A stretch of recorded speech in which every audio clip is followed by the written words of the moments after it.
अब और ज़्यादा सपोर्ट नहीं कर सकता सर आपको मैं।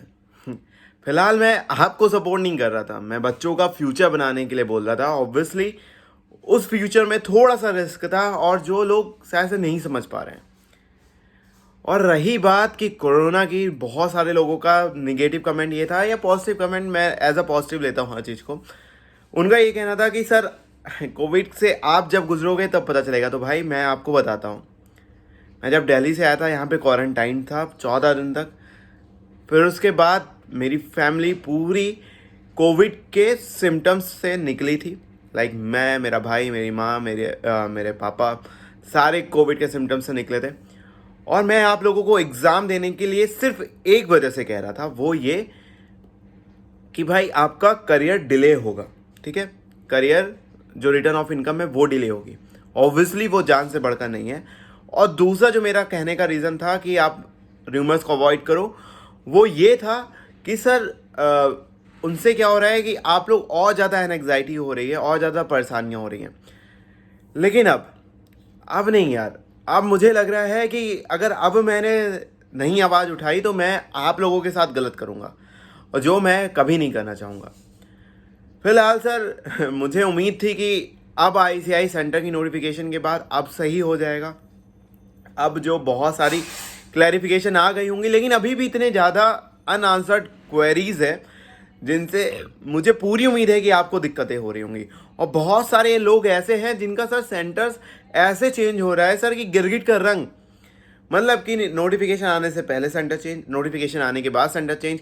आप सर आईसीआई जी आप ये बता दीजिए कि कितने नंबर ऑफ स्टूडेंट को आपको एग्ज़ाम दिलाने हैं। जहाँ तक, जब तक मैं एग्ज़ाम देता था तब तक आईसीआई जी दिल्ली में होते थे 7-8 तरह के जोन, फिर वहाँ पे सेंटर्स अलॉट करते थे। लेकिन मुझे लगता है इस बार अलग ही सीन है।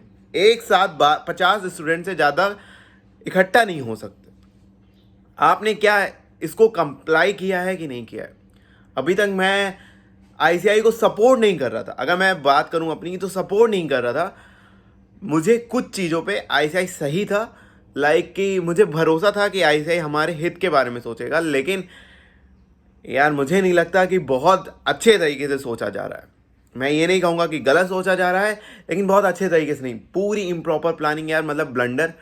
मुझे बार बार ये वीडियो इस वजह से बनानी पड़ेगी क्योंकि ये ऐसी चीज़ें हो रही हैं।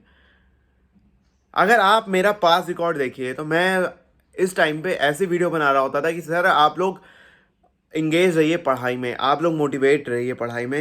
लेकिन मुझे अब नहीं समझ में आ रहा कि यार चलिए, एग्ज़ाम तो आईसीआई नहीं पोस्टपोन करेगा, ये मतलब कि मैं बहुत टाइम से बोलता आ रहा हूँ। लेकिन क्या ये फोर्स्ड ऑप्ट आउट करवाना चाह रहा है? क्योंकि अगर आप बार बार सेंटर चेंज कर रहे हो, सेंटर अगर आप मुझे नीचे कमेंट बॉक्स में कमेंट करके बताइएगा कि आपका जो सेंटर चेंज होके 20 किलोमीटर से ऊपर गया है, 60 किलोमीटर से ऊपर गया है या और ज़्यादा। क्योंकि जो बहुत सारे मैंने पोल्स लिए उसमें ये पता चला कि सर जो पुराने सेंटर्स थे उसमें से अब जो नया सेंटर बना है वो 40 किलोमीटर 20 किलोमीटर दूर चला जा रहा है। भैया ये बताइए आईसीआई जी, आपको शायद से अभी ये करना चाहिए था कि सेंटर्स पास में करो। अब दूर करने से आप ये बताओ कि कोविड की सिचुएशन में इंसान उतनी दूर ट्रैवल करके जाए पेपर देने, एक तो रिस्क ले रहा है और फिर इतनी दूर ट्रैवल कर रहा है। भैया एक तो आप क्लैरिफिकेशन नहीं दे रहे हो, ऊपर से फेक अनाउंसमेंट इतनी आ रही है। हमने पढ़ाई फिलहाल वैसे भी बहुत ज़्यादा अच्छे से नहीं करी है, तो आप क्या करना चाह रहे हैं? अब आप बहुत सारे लोग ये कहेंगे कि सर ऑनलाइन एग्ज़ाम हो सकता है। यार ऑनलाइन एग्ज़ाम हो सकता है, लेकिन जिस लेवल ऑफ कंपटीशन में आप बैठे हो वो उस जगह पे ऑनलाइन एग्ज़ाम नहीं हो सकता है। कुछ यूनिवर्सिटीज़ के, बहुत अच्छी अच्छी यूनिवर्सिटीज़ के मैंने देखे हैं ऑनलाइन एग्ज़ाम, लेकिन जिस लेवल ऑफ कंपटीशन पे आप बैठे हो, सीए हो गया आपका, यूपीएससी हो गया, वहाँ पे ऑनलाइन एग्ज़ाम थोड़ा सा पॉसिबल नहीं है। वो इस वजह से कि यार क्योंकि वहाँ पे बहुत सारी चीज़ें डिपेंड करती हैं। मैं वो सारे फैक्टर्स आपको समझा नहीं सकता, और आप शायद समझ रहे हो मैं क्या कहना चाह रहा हूँ। तो यार अभी मैं बस आप लोगों से इतना कहूँगा कि यार देखिए, वेट करिए। अब आप कहोगे यार वेट तो हम पिछले 2-3 महीने से कर रहे हैं। वेट करिए कुछ टाइम का, पढ़ाई करते रहिए। अभी तो ऐसा है कि सर अगर बहुत दूर जाना पड़ रहा है, मतलब अपने आप को सेफ रखिए। अगर आप एग्ज़ाम देने जा रहे हैं तो फ़िलहाल तो मतलब ये है कि सेफ़ रखिए, क्योंकि दिल्ली की सिचुएशन बहुत ही ज़्यादा ख़राब होती जा रही है। मैंने जो है पता किया, काफ़ी ज़्यादा ख़राब है दिल्ली की सिचुएशन, और न्यूज़ में भी आ रही है। और जहाँ पे भी ऐसी प्रॉब्लम्स हैं तो वहाँ पे थोड़ा सा सतर्क रहिए, और जहाँ पे नहीं भी है वहाँ पे भी यार, क्योंकि मैं बहुत सारे ऐसे जगह से, जहाँ से मैं बिलोंग करता हूँ, वहाँ पे कोरोना को बहुत ज़्यादा लोग लाइटली ले रहे हैं और बहुत आराम से मतलब मस्त घूम रहे हैं।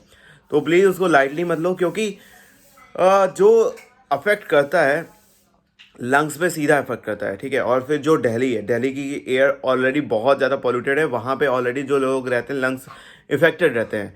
तो दिल्ली में और ज़्यादा सिचुएशन वर्स्ट हो सकती है। और जो दिल्ली के लोग हैं, मुझे लगता है कि अगर लॉकडाउन वहाँ पे होता है तो भैया फिर से आपके पास ऑप्शन आईसीआई यही देगा कि भाई दिल्ली वाले लोग आप ऑप्ट आउट कर लीजिए, आपका एग्ज़ाम जनवरी या फरवरी में होगा। और वहाँ तक भी मुझे लगता नहीं है कि सिचुएशन कंट्रोल में आएगी, जो मैं हमेशा से आपसे कहता आ रहा हूँ कि मुझे नहीं लगता मई तक सिचुएशन बहुत ज़्यादा अच्छी होने वाली है।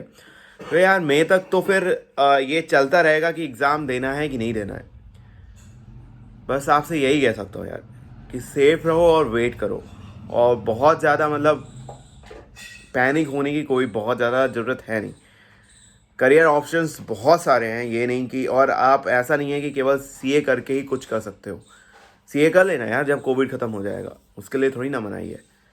अब इस चीज़ को पॉजिटिवली लेना चाहो या नेगेटिवली लेना चाहो, ये आपके ऊपर है। जय हिंद, वंदे मातरम।